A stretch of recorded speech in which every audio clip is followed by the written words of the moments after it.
Olá, pessoal. Boa noite a todos. Prazer enorme estar aqui com vocês hoje.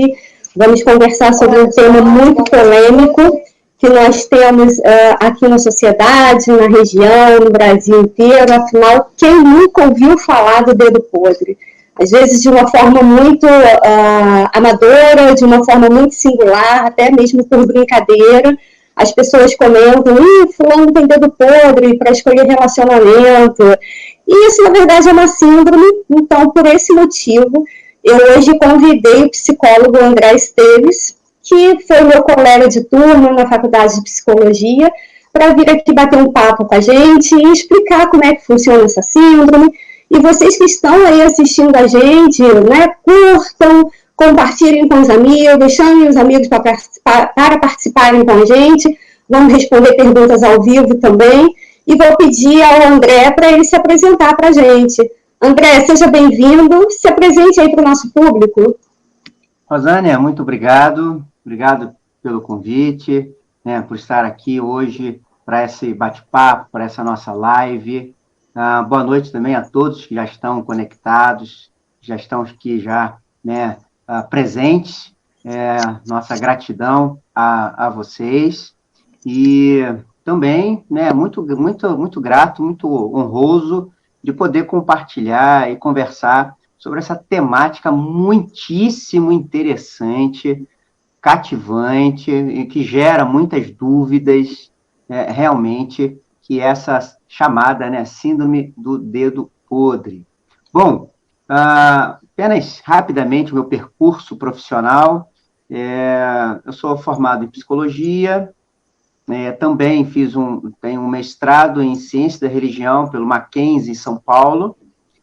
Terminei recentemente uma especialização em Psicologia Clínica na PUC, no Rio de Janeiro, e já estou, né, no trabalho da clínica aí desde 2011.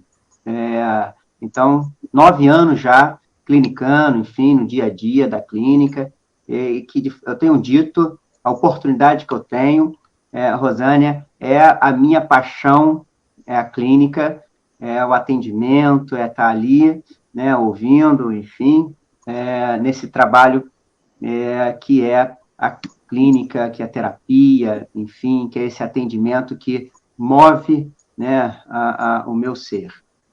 Exatamente, André. A terapia em si, a faculdade de psicologia, ela nos proporciona esse doar à sociedade.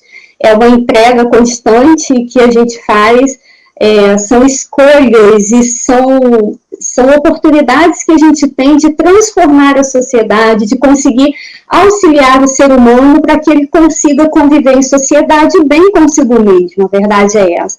Então, assim, parabéns pelo seu trabalho, eu não tenho dúvidas de que você é uma pessoa muito querida, muito competente, né, pelo que você faz. Então, por isso que a gente está aqui hoje para conversar sobre a síndrome do dedo podre, olha o dedo duro, do dedo podre, André. Verdade. As pessoas costumam falar, né, de forma muito singular, muito popular, que pessoas, quando elas fazem escolhas erradas no relacionamento delas, que elas têm dedo podre. Então, quem nunca passou por isso? A verdade é essa, né? Eu já tive dedo podre, gente. Fazer o quê, né? Todo mundo passa por isso em algum momento, e não estamos aqui para julgar ninguém de maneira nenhuma, mas apenas para a gente entender, compreender como funciona a síndrome do dedo podre, para que a gente possa ajudar as pessoas. E aí, assim, a nossa dinâmica aqui serão perguntas e respostas, e quem quiser participar, fazer pergunta, pode mandar aqui no chat, que a gente está online, a gente responde também. E para começar o nosso bate-papo, André, eu gostaria que você explicasse para a gente o que é a síndrome do dedo podre. Então, vamos lá, Rosânia. Primeiramente, é importante, né, compreender acerca dessa temática, né, a síndrome do dedo podre. Isso tem a ver, tem uma relação com as escolhas das pessoas. Então, de alguma maneira, isso envolve a questão da escolha.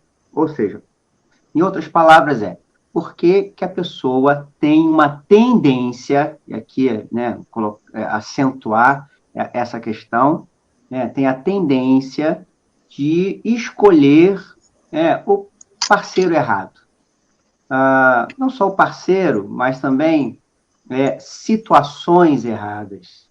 Mas não só situações, mas a gente pode incluir amigos, pessoas, né, amizades que, de alguma maneira, não contribuem, não somam.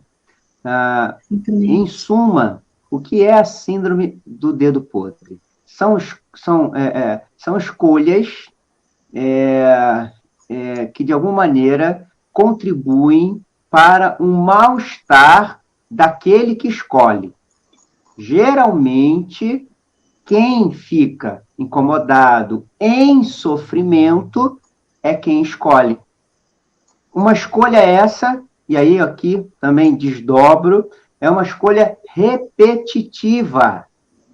Não acontece só uma vez, né? Acontece uma, acontece duas, e que vai caracterizando uma repetição, um histórico, vamos dizer assim, um histórico na vida daquela pessoa que, uma vez, sob investigação, vai perceber, uma linha do tempo, vamos dizer assim, uma linha do tempo.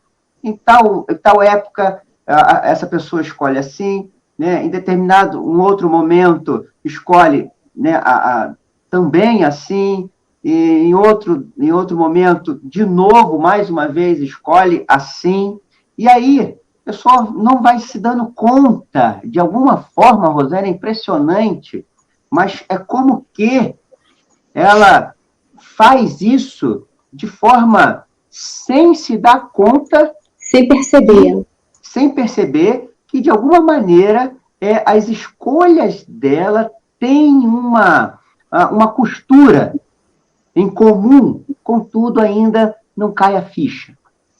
Exatamente, André.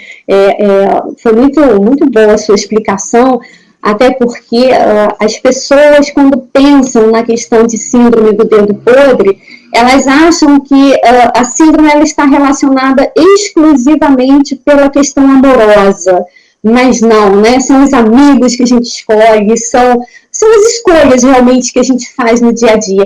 E o fato da pessoa não conseguir perceber é algo muito nítido, porque a gente que está de fora, a gente consegue, sem julgamento, mas a gente consegue observar um padrão de escolha nessa pessoa. Eu tive uma amiga durante muito tempo e era assim, impressionante, as escolhas que ela fazia tinham sempre o mesmo perfil, era engessado naquele mesmo perfil. E aí, num determinado momento, ela tinha duas pessoas lá para ela escolher. Uma pessoa assim, extremamente bondosa, de bom coração, e o outro, sabe aquela pessoa assim que você olha e você fala assim, cara, ele não quer nada com você, ele vai te sacanear de alguma forma, ele só tá querendo passar tempo com você, e ela apaixonada, eu não sei quem eu escolho, porque João é assim, Pedro é assado, não sei o quê. E veio me perguntar, lógico, eu falei, olha, não sou eu que tenho que decidir com quem que você se sente melhor.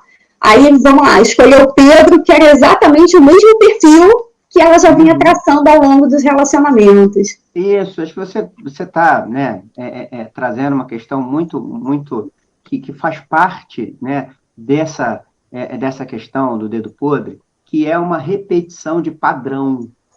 Uma repetição de padrão que o pai vê, que a mãe observa, que os amigos observam. Contudo, a pessoa ela está, né, cega a si mesma. Sim. A si mesma, a entender, a compreender, a fazer uma investigação, né, do qual é o motivo que leva ela a essas escolhas.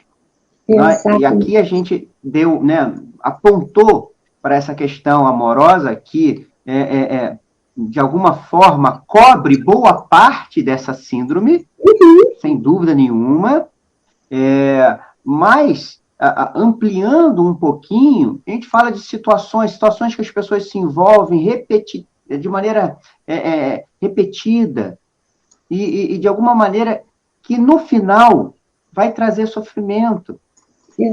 De alguma forma, questões que as pessoas se debatem, por exemplo, discussões que as pessoas elas resolvem se envolver e que, se você se perceber, tais discussões fazem parte do histórico de vida da pessoa. Que isso já vem como se fosse, né, acompanhando essa pessoa. E que isso também revela que essas escolhas não são bem-sucedidas, que essas escolhas não passam pela reflexão, não passam, de alguma forma, pela elaboração, no sentido de que, talvez, mesmo que, no final, elas venham se prejudicar. Deixa eu só dar um outro exemplo, Rosânia, que é bem interessante, que me veio agora aqui. Sim, sim. Pessoas que fazem negócios, empreendedores, por exemplo, né? Muitos empreendedores, eles quebram no mesmo ponto. E aí, voltam, conseguem se levantar, caminham com muita dificuldade, com muito trabalho, com muita dedicação, contudo, em dado momento, quebram de novo no mesmo ponto. Ou seja, tem dedo podre para o negócio. E não é só para a questão amorosa. É verdade, é verdade. São os padrões do nosso dia a dia, né? São as escolhas que a gente faz e em algum momento a gente precisa parar, compreender o que está acontecendo, aonde você está errando, mas aí é uma reflexão sua, né? Cada um precisa parar e fazer uma análise desse padrão de escolha que a gente está fazendo para que a gente não erre mais. A verdade é essa, né? E, André, diz assim para mim, dentro da questão da psicologia, como que a gente consegue identificar essa síndrome? Então, é importante, a gente já tem aqui trazido alguns apontamentos indicativos, né, que podemos identificar. Primeiramente, é a repetição. Esse histórico de repetição. Então, havendo esse histórico de repetição, de alguma maneira, já liga o sinal amarelo. Então, o sinal amarelo já deve estar aceso, porque tem alguma coisa aí a mais, tem alguma coisa aí que está diferente, que caminha, e em determinado ponto, ali, a coisa já agarra, já fica mais difícil, já fica muito mais complicada, já traz o sofrimento, já traz o mal-estar, o incômodo a essa pessoa. Então, uma das características possíveis que a gente poderia aqui apontar no que tange à identificação dessa síndrome, primeiro é a repetição. Também tem uma outra questão, uma outra consideração que é interessante a gente aqui observar, e tem a ver com a carência. Geralmente são pessoas carentes. Uhum. Geralmente são pessoas que não reconhecem o seu valor e que endereçam ao outro esse valor. Ou seja, elas só têm valor quando o outro, né, aceita ou percebe esse valor delas. Então, nesse sentido, são pessoas que precisam do outro, de uma situação, para serem felizes. Então, a carência... Uma aprovação, né? Precisa de uma aprovação externa, para que ela consiga se encontrar. Isso, exatamente. Foi bem colocado. Esse reconhecimento, né? Essa palavra do outro. Essa palavra que dá lugar a esse sujeito, a essa pessoa. Uma vez que essa pessoa ela esteja inserida no contexto do outro, ela tem um lugar. Mesmo que esse lugar lhe traga sofrimento, que é, né, um tanto quanto contraditório, mas, contudo, é o funcionamento dessa pessoa. Uhum. Também uma outra consideração que a gente pode observar para identificar, né, essa síndrome tem a ver com a autoestima, como a pessoa se enxerga, como a pessoa se vê. Normalmente, e aqui é apenas uma probabilidade, normalmente, essas pessoas têm um olhar para si muito, de muita cobrança, um olhar para si, onde elas não conseguem enxergar, né, algo que seja bonito, que seja interessante nelas. Então, nesse sentido, há um desmerecimento de si, e esse desmerecimento elas encontram onde? Nessas situações, nesses lugares, nessas amizades, que de alguma forma, né, vão levando e vão dando a essas pessoas um lugar onde elas se sintam, né, de alguma maneira, vistas, apreciadas, valorizadas até, né, reconhecidas, tem até status. Algumas pessoas, é impressionante isso, Rosânia, mas em nome do status, elas se submetem a essas questões. O que elas querem? Elas não querem, elas querem aquele lugar, aquele status. Então, a partir dessas considerações, é possível, né, de alguma maneira, identificar. Por que eu estou colocando isso? Porque não existe, cada sujeito vai lidar de uma forma com as suas escolhas.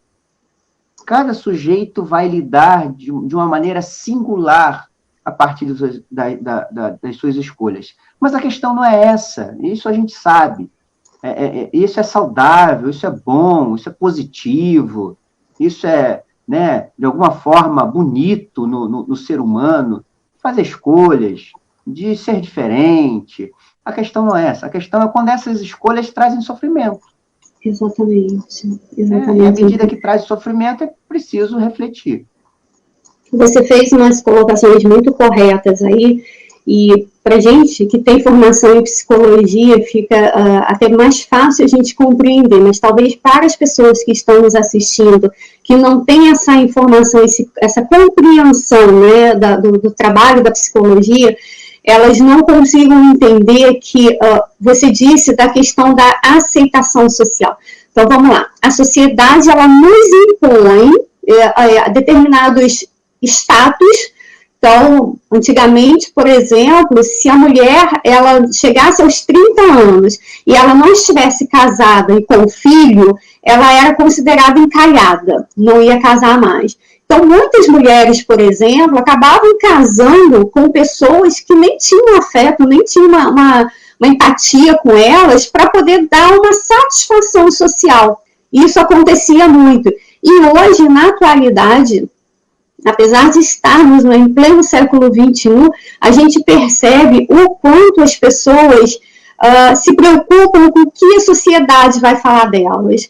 Então, se eu, de repente, não vou sair com um amigo porque esse amigo ele não me faz bem, o outro vai me julgar e eu fico pensando na possibilidade de... Mas espera aí, todo mundo sai com ele, todo mundo gosta dele, se eu não gostar também, as pessoas vão me julgar. Então, tem muito essa preocupação das pessoas em relação ao que a outra pessoa vai pensar dela. E aí, para ocupar esse espaço, elas se doam, mesmo que estejam doendo, né, que estejam doentes, elas acabam se doando para ocupar um espaço dentro de uma sociedade que encaixota ela. A verdade é essa. Exatamente. Traz, né, formata, né, força essa pessoa a se enquadrar nessas circunstâncias. E que, às vezes, nem ela mesma, né, quer isso, mas para poder estar junto, reconhecida, de alguma forma, até mesmo enquanto pessoa, ela se sujeita a isso, se submete a isso. Eu acho muito interessante essa palavra, né? A pessoa se sujeita, porque ela vem do sujeito, ou seja, ela se entrega, ela deixa de ser quem é para poder colocar, para fazer com que o outro diga a ela quem ela é. Exatamente. Essa é a ideia de sujeição. A pessoa, há uma certa despersonalização da pessoa. E toda vez que existe essa despersonalização, seja em que âmbito for, isso inevitavelmente tem um custo. Tem um custo. E normalmente esse custo é a posteriori. Sim. E claro que custo esse que vai, de alguma maneira, indicar um certo tipo de sofrimento.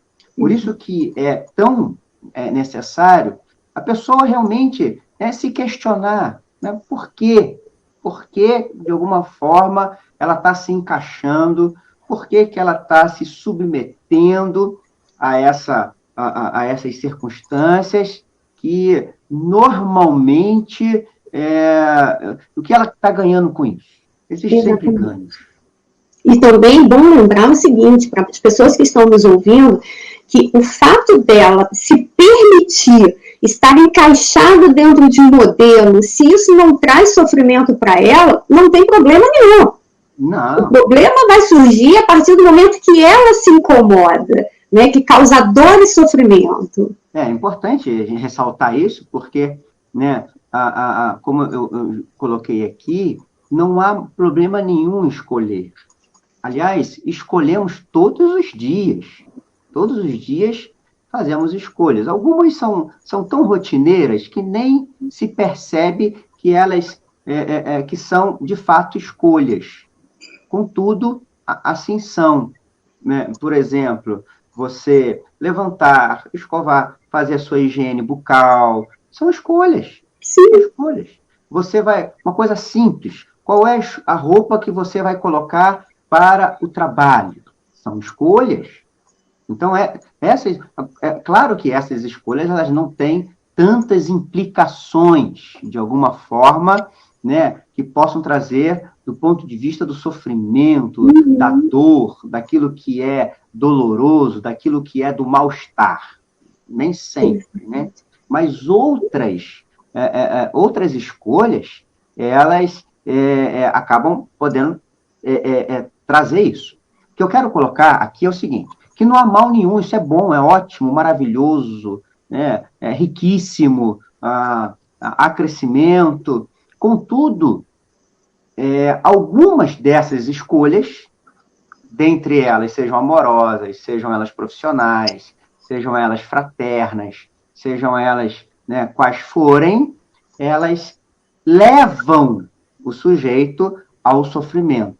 E é dessas escolhas que nós estamos falando aqui. Exatamente, André. São essas escolhas que causam sofrimento. Escolher, normal, todo mundo escolhe todos os dias, a gente faz escolhas. Mas quando a escolha te causa dor, te causa sofrimento, a gente precisa entender, compreender o porquê que isso está causando sofrimento na gente. Daí esse nosso papo de hoje, realmente, para que as pessoas consigam compreender. Então, muitos levam na brincadeira, fulano tem dedo podre para negócio, fulano tem dedo podre para amizade, fulano tem dedo podre... Peraí, ele tem dedo podre, mas ele está satisfeito com as escolhas dele? Se ele tiver, não tem problema nenhum. Agora, se ele faz escolhas padronizadas, lá na frente ele vem a sofrer, vem a ter um sofrimento, o ganho dele é negativo para ele, e aí ele precisa realmente buscar a entender, a compreender o que está acontecendo, né?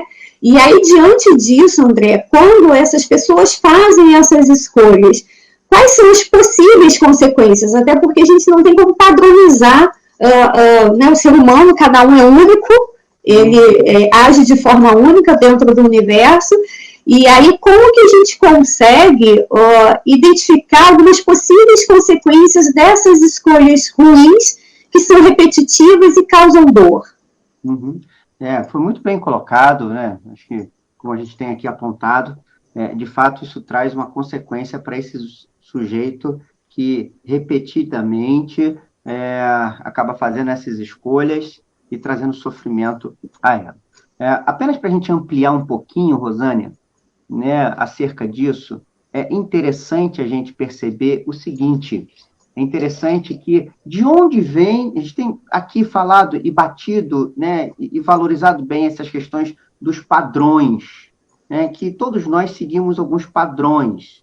Agora, de onde vêm esses padrões? Isso é interessante a gente perceber, porque isso, de alguma maneira, está relacionado a essa questão do dedo podre.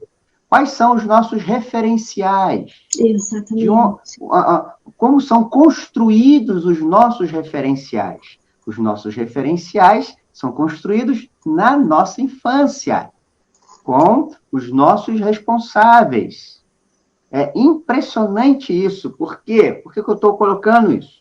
Porque, às vezes, Eu vi essa semana isso na minha clínica, eu vi isso essa semana, que às vezes os referenciais, eles são construídos de formas distorcidas, né? De que maneira? É possível que uma pessoa, por não ter a atenção da mãe lá na infância, ela desenvolva ao longo do tempo uma busca de reconhecimento. Ou do pai, e aqui a gente está só, né? Sim, sim. São apenas apontamentos aí, mas mais importante do que isso é para perceber como esses referenciais, eles vão se desdobrando ao longo do tempo.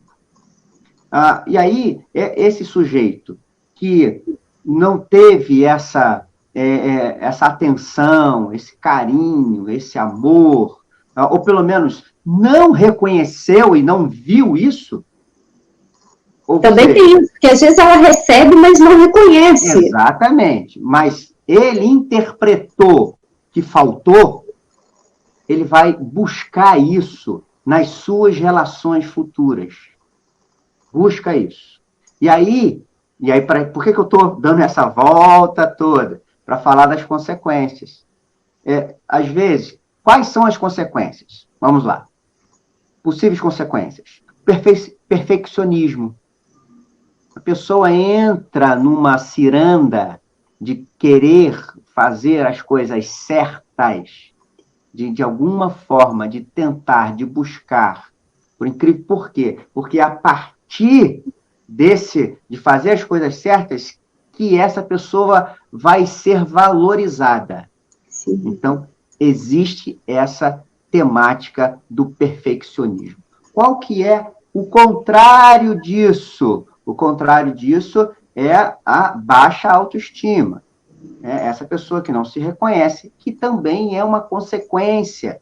A pessoa se doa, a pessoa, né, se entrega e no final não dá certo.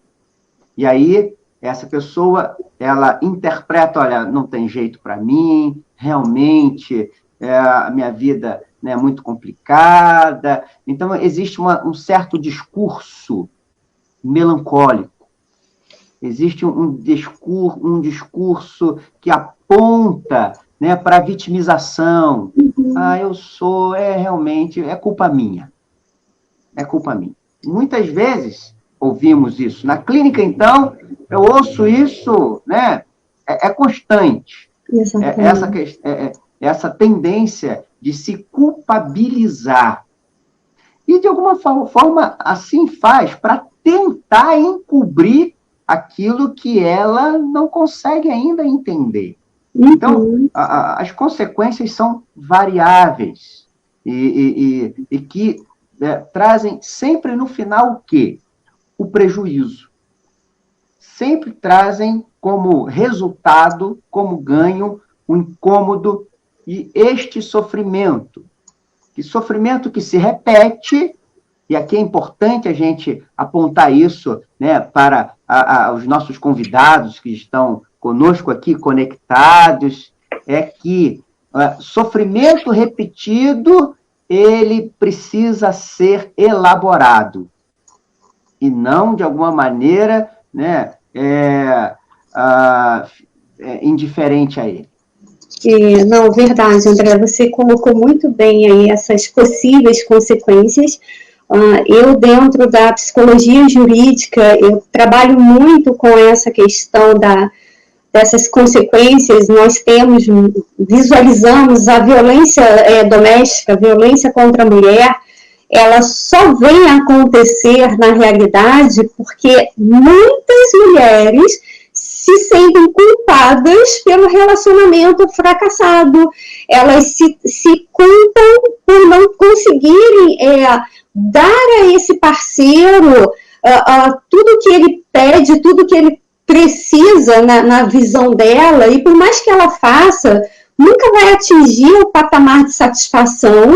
Então, ela está sempre com autoestima baixa, a verdade é essa, e ela se doa por completo, até que chega um momento que esse sujeito ele vai se aproveitar dessa fragilidade. E aí, dentro da psicologia jurídica, a gente identifica isso de uma forma muito sensata, muito nítida, a questão da falta de autoestima, a questão da culpa que ela carrega. Muitas pessoas, quando me procuram para uma separação, né, um divórcio, alguma coisa assim, André, elas trazem para mim, eu estou infeliz no meu casamento. Está infeliz? Então vamos buscar uma solução para você ficar feliz. Vamos separar. Então vamos estudar uma separação, porque eu sempre falo, quando a gente fala em divórcio, em separação, da mesma forma que você planeja um casamento, você também precisa planejar uma separação, porque envolvem duas famílias, então vai causar em algum momento uma dor, um sofrimento, e a gente tem que ver de que forma que você vai lidar com isso.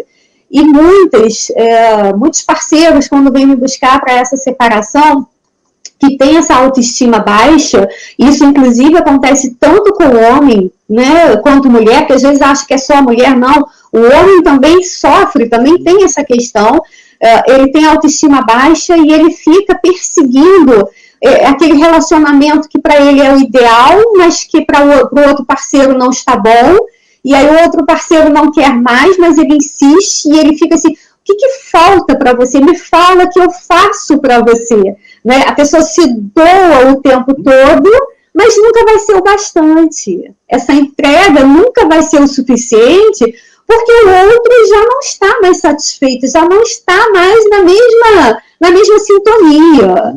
E aí a gente acaba passando, né, por diversas situações, como uma violência, uma possível violência, não digo somente uma violência física, mas uma violência psicológica. Porque também esse outro parceiro que está tentando sair desse relacionamento, ele também está sofrendo, porque os dois sofrem, né, no momento desse. E aí ele não consegue sair desse relacionamento porque ele também está pensando de que forma que ele vai sair para ele não causar dor, não causar sofrimento ao outro.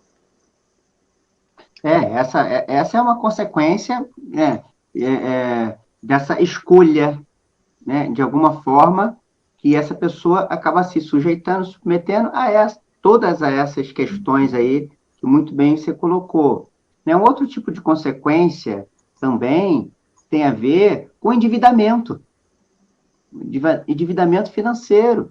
As pessoas que resolvem, né, de alguma forma, escolher de maneira complicada aonde vai investir, o que vai fazer com os seus recursos. E aí desperdiçam. E, no final, existe o endividamento. Então, em questões de amigos, né? Pessoas que resolvem, todo mundo diz, olha, não anda com fulano, porque isso não vai ser saudável, não vai ser bom, enfim, né? Mas a pessoa insiste em andar, até que ela, né, tem um desapontamento, uma frustração, uma mágoa, ressentimento. E aí passa, e aí numa outra amizade, de novo. Então vai colhendo frustrações, ressentimentos, as questões psíquicas vão ficando fraturadas. E essa pessoa, né, vai ficando já, né, num estado psíquico muito de vulnerabilidade. Uma outra consequência da síndrome é a vulnerabilidade.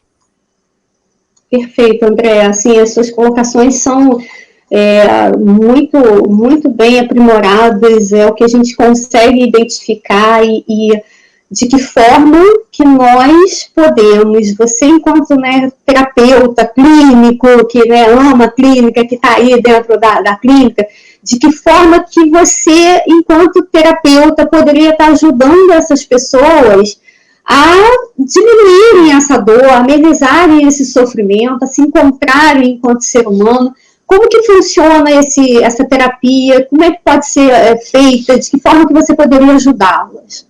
É importante, né, Rosânia, aqui ressaltar que é fundamental o processo terapêutico, né? Existem casos de pessoas que, de alguma maneira, né, já estão tão debilitadas por conta de suas escolhas e que, no final, isso acabou trazendo dor, que elas não têm mais aquela crença, aquela possibilidade, poxa, será que tem alguma coisa boa que possa acontecer a mim? Então, elas, de alguma maneira, desistiram. E é claro aqui que estamos apontando, né, de casos extremos, de casos que, de alguma maneira, essas pessoas já sofreram tanto por conta de suas escolhas mal sucedidas que elas agora resolveram, não vou mais fazer isso, né? Não quero, enfim, porque vai acontecer de novo. A terapia, ela é fundamental para você se ouvir, para você se escutar. Às vezes, na clínica, eu digo o seguinte, que as palavras são como espelho. São como espelho. À medida que você fala, você se enxerga. À medida que você fala, você consegue construir, você consegue construir uma imagem sua. Nesse sentido, essa pessoa que escolhe mal, essa pessoa que escolhe errado, essa pessoa que escolhe e no final a coisa, né, acaba em sofrimento, ela vai conseguindo fazer as associações do porquê que isso acontece. Ela vai identificando, peraí, nessa situação, o gatilho, porque existe um gatilho. Existe aí eu costumo dizer que é um fio condutor, que de alguma maneira vai, no final, fazer com que ela escolha. Então, existe um gatilho. E é na clínica, é na terapia, que ao falar, à medida que ela vai falando, ela vai conseguindo dar um novo sentido às suas próprias escolhas. Eu já vi na clínica pessoas que entraram com uma queixa repetitiva, com uma queixa constante, e que, em dado momento, conseguiram fazer um caminho diferente. Por quê? Porque perceberam toda essa construção das suas escolhas e que agora elas resolvem, então, peraí, agora eu vou me responsabilizar. Eu não preciso repetir, não preciso. E aí são decisões que as pessoas tomam. A minha palavra a essas pessoas procure um profissional para que possa fazer terapia, possa estar em processo terapêutico, para que elas venham se ouvir, porque não estão se ouvindo, não estão ouvindo uma mensagem. Porque toda repetição, Rosânia, ela é uma mensagem cifrada. Sim. Toda repetição é uma mensagem cifrada. Então, se essa pessoa ela não para decifrar essa mensagem, a tendência dela é continuar. Exatamente. Freud tem uma frase muito interessante, que ele vai dizer o seguinte: tudo que não é elaborado é repetido. Perfeito, sábio, muito sábio essa frase. Realmente você disse exatamente tudo, André. As pessoas, se elas não conseguirem perceber, elaborar as suas escolhas, ela vai sofrer, ela vai continuar fazendo escolhas erradas. E mais do que nunca, gente, né, falando aqui de uma maneira bem geral, porque eu sei que a gente tem público desde pessoas que têm adolescente, tem pessoas adultas e todos os níveis e classes sociais.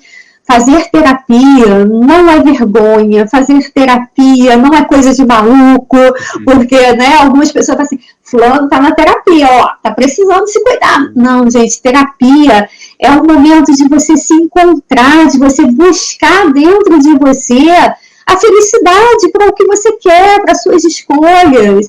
Então, se você se você está assistindo a gente, você acha que de alguma forma você tem a síndrome do dedo podre, seja para relacionamento, para negócio, para amizades, enfim, se você acha que você precisa de uma terapia, vai buscar, é sempre há tempo de você fazer uma terapia, de você buscar se entender e encontrar a sua felicidade. O objetivo do nosso bate-papo aqui é exatamente hoje, que você encontre a sua felicidade, esteja ela onde estiver.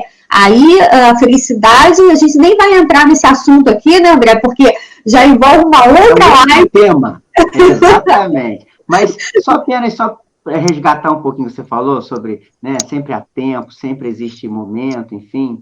Na minha clínica, eu tenho uma paciente de 72 anos. Olha que lindo! 72 anos. 72 anos. Ou seja, não existe tempo. O tempo é o tempo do sujeito. É aquele sujeito, né, de alguma maneira, resolver se conhecer, olhar para si, e normalmente o processo terapêutico traz surpresas impressionantes. Impressionantes. Existem muitas questões, né, truncadas na nossa história, Rosânia, e que se vai deixando, elas vão se amontoando. A vida não para, a vida é muito dinâmica. Né? A vida não para aí. Né? Haja vista todo esse momento que temos passado, a pandemia, né? Trouxe sustos, trouxe preocupações, e ainda existem, tudo está passando. O dia está passando, né? O calendário está passando. E muitas coisas vão se acumulando. E que é necessário parar para poder organizar. Mais ou menos a ideia é o seguinte, é como que, sem terapia, uma pessoa quisesse morar em uma casa que jamais, né, fique arrumada. Então, qual é o final dessa história? Vai ficar entulhada. Vai ficar totalmente entulhada. Você não vai encontrar, quando você quiser encontrar uma roupa, não vai conseguir. Ou quando conseguir, vai demorar. Quando você quiser fazer alguma coisa, não vai conseguir, porque está tudo desorganizado, está tudo bagunçado. Assim é o sujeito. A vida impõe ao sujeito uma certa bagunça. Verdade. E que, de alguma maneira, esse sujeito precisa se ajustar no meio disso tudo. Para o quê? Para não ficar à mercê daquilo que ele não sabe. Exatamente. E se fica à mercê daquilo que ele não sabe, a probabilidade dele escolher mal é muito grande. Sim. Ele não pode se deixar levar pelo impulso do outro, ele não pode se deixar levar pelo modismo do outro, né? Então, assim, a gente precisa saber o que a gente quer, o que nos faz bem. É igual eu comparo muito a questão da moda. De repente, a moda é você usar mini saia, mas se você não fica bem de mini saia, você vai usar mini saia só porque a moda é mini saia? Você não tem que usar. Né? Então, a gente precisa realmente se encontrar, e é através da terapia que faz milagres, eu sempre falo isso, a terapia, ela faz milagres na sua vida. A partir do momento que você consegue se compreender, que você consegue se encontrar, você consegue ser feliz, e aí a sua casa fica arrumada, como o André disse, e a coisa começa a fluir, você começa a ter tempo para se dedicar a outras coisas, a outros projetos. Por quê? Porque você consegue fluir, consegue caminhar. A verdade é essa.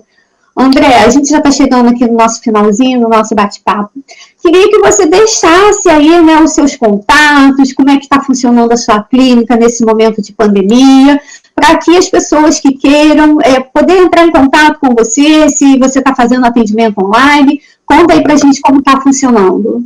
Então, né, no início da pandemia, a gente suspendeu, obviamente, né, os atendimentos presenciais e iniciamos os atendimentos online. Então, alguns, na verdade, dos meus pacientes continuaram no atendimento online. Alguns meus pacientes não quiseram, preferiram esperar, enfim, aí vai de cada sujeito.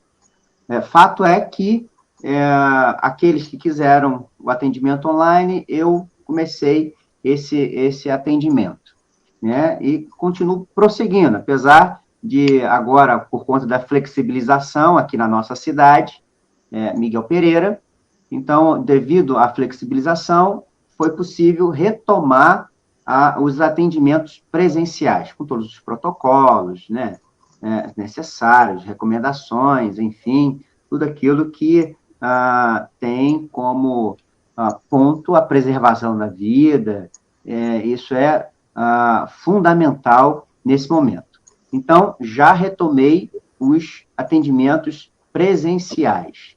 Agora, o que é curioso, né? Alguns dos meus pacientes falam assim, André, está tão bom online que eu vou continuar online. Eu falei, não tem problema. Tá ótimo, né? Vamos seguir online, não há problema nenhum. Aí tá aí uma escolha, né? Escolha, né? Tá ótimo.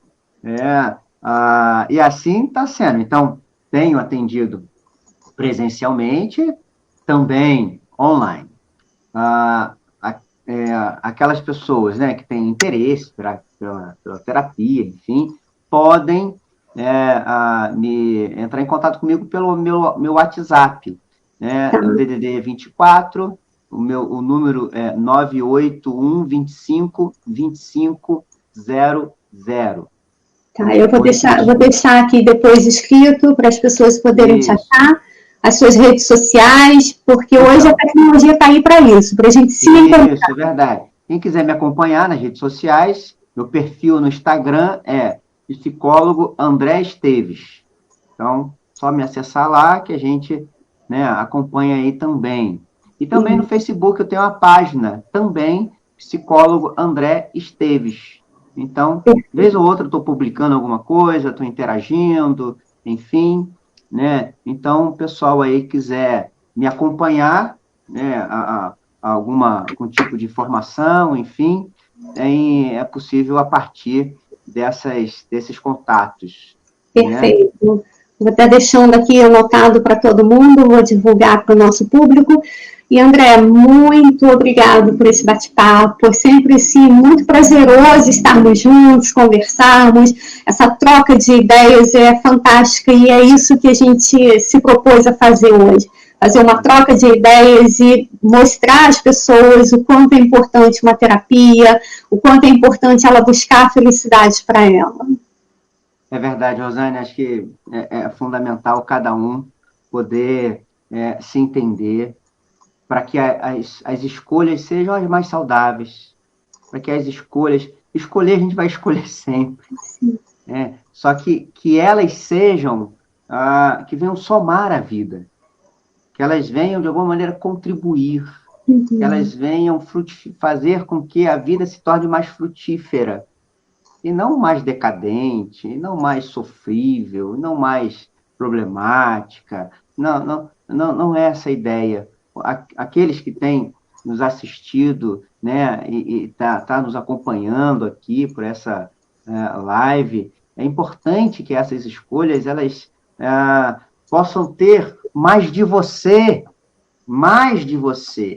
e menos de outras questões que, de alguma maneira, levam o sujeito a fazer uma determinada escolha que, no final, vai trazer sofrimento. Sim. Então, é fundamental que esse sujeito, que essa pessoa, ela, ao escolher, eu estou escolhendo porque tem a ver comigo. Tem a ver. Então, quanto mais ela se aproxima, e esse é um movimento que é feito continuamente, Rosânia.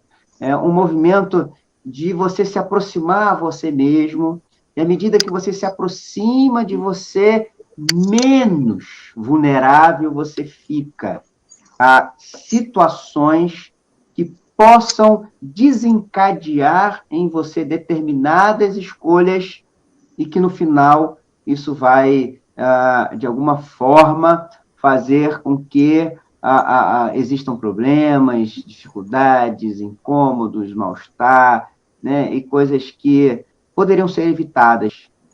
Sim, é exatamente isso, André. Muita coisa pode ser evitada, a gente precisa se aproximar, a gente precisa planejar a nossa vivência, os nossos relacionamentos, os nossos negócios, a nossa profissão, tudo tem que ser planejado. E a partir do momento que você se conhece, você consegue fazer um planejamento mais adequado, a verdade é essa. É verdade, Rosane. Então, André, muito obrigada aí pela oportunidade, pelo bate-papo, até um próximo encontro, e que a gente consiga fazer um ao vivo, mas cara a cara, tete a tete. Vamos esperar passar essa pandemia, a gente marca um encontro para a gente fazer um bate-papo ao vivo e a cores. Beleza, Rosane, eu quero te agradecer pelo convite mais uma vez, meu muito obrigado, né? Estou aqui com uma gratidão imensa, é muito honroso de poder contribuir de alguma maneira, compartilhar, né, esse saber e que, de fato, isso possa contribuir, tenha contribuído, de fato, né, àqueles que estão nos ouvindo. A você, sucesso aí, né? Sei que você está com a presidência aí da OAB Vassouras, então, né, sucesso nessa jornada maravilhosa, eu tenho certeza que assim será.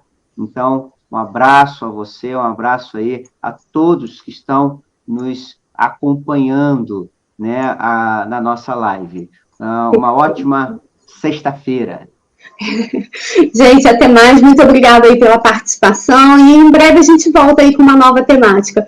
André, gratidão eterna por você, meu amigo. Até mais.